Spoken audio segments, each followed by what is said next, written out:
Eu penso que fé é também algo científico.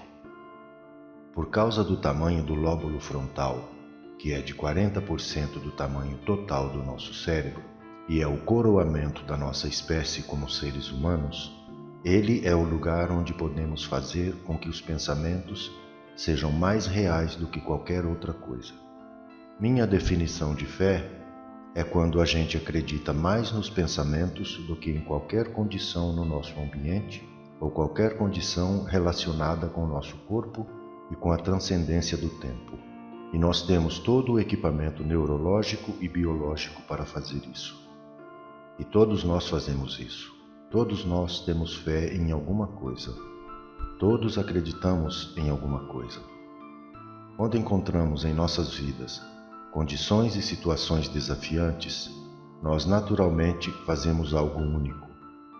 A primeira coisa que fazemos é não querer ver ninguém, não querer ir a lugar nenhum e não fazer nada. Nós nos desconectamos do nosso ambiente. Nós imobilizamos nossos corpos e paramos de interagir e dizemos então que queremos ser maiores do que nossos corpos. Nós começamos a nos interiorizar e a selecionar um futuro novo e diferente, que a propósito já existe no campo quântico. E quando o lóbulo frontal começa a pensar sobre as coisas que quer, nós começamos a fazer perguntas lóbulo-frontais, como eu me sentiria se eu já estivesse curado? Como eu me sentiria se esta condição já tivesse mudado? O que eu quero para o meu futuro? O lóbulo frontal é como um maestro. Ele tem conexões com todas as partes do cérebro. E quando estamos verdadeiramente focados, verdadeiramente prestando atenção, ele começa a selecionar diferentes redes neurais que estão conectadas com as coisas que aprendemos intelectualmente e com as experiências que tivemos através das nossas vidas. E, como um grande maestro, ele começa a organizar essas redes neurais para criar uma visão, ou uma imagem, ou uma representação interna. E isso é chamado intenção.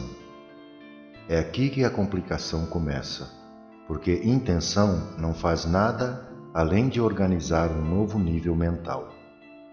Mas quando nós combinamos essa clara intenção com uma emoção elevada, é essa combinação que começa a mover o cérebro e o corpo do passado e começa a modificá-los para viverem no futuro.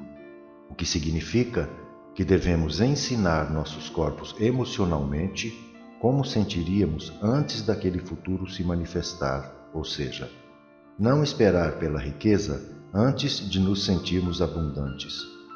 Não esperar pelo sucesso antes de nos sentirmos capacitados. Não esperar pela cura antes de nos sentirmos plenos. Não esperar pelo novo relacionamento antes de sentirmos amor. Não esperar pelo momento místico antes de nos sentirmos extasiados. É quando criamos o sentimento de riqueza que atraímos a abundância. É quando criamos o sentimento de sucesso que atraímos a capacitação. É quando criamos o sentimento de saúde que atraímos a cura. É quando criamos o sentimento de amor que atraímos o novo relacionamento. Quando fazemos isso, na verdade, estamos alterando biologicamente nossos corpos e cérebros. O resultado final desse processo é a organização de eventos em nossas vidas que sejam iguais a esse novo estado de ser. Nós não oramos esperando que nossa oração seja atendida. Nós nos levantamos com o sentimento de que nossa oração já foi atendida. Nosso cérebro está organizado para refletir tudo o que sabemos em nossas vidas, ou seja, ele é um registro do passado e contém tudo o que aprendemos e experimentamos até o presente momento. Pensamentos são a linguagem do cérebro e sentimentos são a linguagem do corpo. Então, se nós sentimos da mesma maneira todos os dias, isso significa duas coisas. Nada de novo está acontecendo em nossas vidas e esses sentimentos familiares são os precursores dos nossos pensamentos. Então, nós não conseguimos pensar maior do que como estamos nos sentindo, o que quer dizer que ambos, nossos corpos e cérebros, estão vivendo no passado. É por isso que quando oramos, nós não produzimos nenhuma mudança biológica no nosso sistema e não sentimos nenhuma mudança energética. Mas se nós verdadeiramente combinarmos uma clara intenção com uma emoção elevada, agora sim estamos alterando nossos circuitos neurais para não mais vivermos no passado.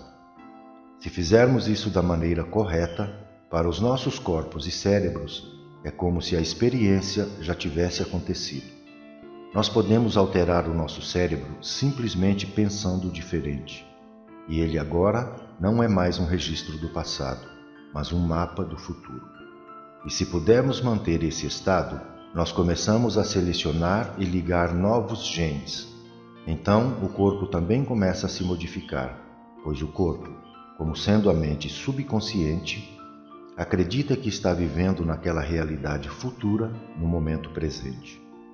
Ele não distingue a diferença entre uma experiência real de uma criada pelo pensamento.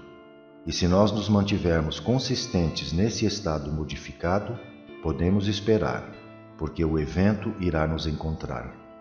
Quando eu escrevi o livro Você é o Placebo, eu fui muito claro em dizer que nós somente aceitamos, acreditamos e nos rendemos aos pensamentos que sejam iguais aos nossos estados emocionais e jamais aceitaremos, acreditaremos ou nos renderemos a quaisquer pensamentos que não sejam iguais aos nossos estados emocionais. Nós podemos recitar todas as afirmações que quisermos, como: eu sou abundante, eu sou sadio, eu sou um sucesso, eu estou em um relacionamento perfeito, mas se nós nos sentimos desmerecedores, ou carentes ou inseguros, isso é mente e corpo trabalhando em oposição. Se sentimentos são a linguagem do corpo, e se não pudermos pensar maior do que nossos sentimentos, nós estaremos sempre no passado, sempre à mercê desses sentimentos familiares. Para realmente mudarmos, realmente produzirmos resultados diferentes, nós temos que pensar maior do que como nos sentimos. Porque, por exemplo, quando sentimos gratidão, a assinatura emocional do sentimento de gratidão significa que o evento já aconteceu. E quanto mais tempo cultivarmos gratidão, mais os nossos corpos acreditarão que o evento realmente já aconteceu. Gratidão é a mais clara mensagem que podemos dar aos nossos corpos de que aquilo pelo qual oramos está acontecendo agora, no momento presente. Este é um dos fundamentos de uma pessoa espiritual, porque se entendermos que as emoções que estão conectadas aos hormônios do estresse e sobrevivência, como raiva, agressão, hostilidade, violência, dor, sofrimento, culpa, vergonha, desmerecimento, medo, ansiedade, desesperança, originam-se de experiências passadas e não há nada errado em termos reações emocionais. Mas a questão é, por quanto tempo estamos dispostos a conviver com essas emoções? Quanto mais tempo vivermos nesse estado emocional, o nosso corpo, como sendo a mente subconsciente, acredita fielmente que está vivendo na mesma condição, na mesma experiência passada, 24 horas por dia, 7 dias por semana, 365 dias por ano. Quando começamos a entender isso, que essa sopa hormonal tóxica desregula os nossos genes e cria doenças, então começamos a ficar conscientes de como estamos nos sentindo, de como estamos agindo e reagindo, e começamos a questionar se esse estado emocional pertence ao nosso futuro. E assim, começamos a gerenciar conscientemente os nossos sentimentos e pensamentos. Nos últimos 2 anos e meio, nós realizamos muitas pesquisas biológicas e neurológicas sobre pessoas comuns fazendo coisas incomuns. Nós mapeamos mais de 1.500 cérebros de pessoas praticando meditação. Nós medimos o campo energético da sala onde estávamos, medimos o campo energético em torno dessas pessoas, medimos mudanças epigenéticas através da saliva e urina, e posso lhes dizer, sem sombra de dúvidas, que quando nós nos interiorizamos, se fizermos isso da maneira correta, chegará um momento em que nos transformamos em nada, em ninguém, em nenhum lugar e atemporais.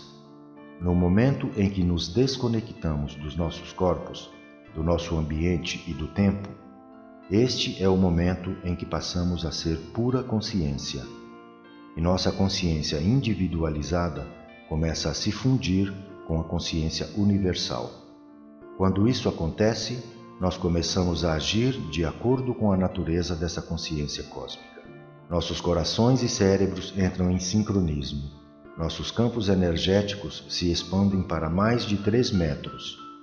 Então, nós nos sentimos mais como energia e menos como matéria, mais como onda e menos como partícula, porque estamos conectados a algo muito maior do que nós. Eu agora tenho uma pergunta para todos vocês. No que vocês acreditam? Porque nós não iremos em nossas vidas muito mais longe do que nossa fé permitir.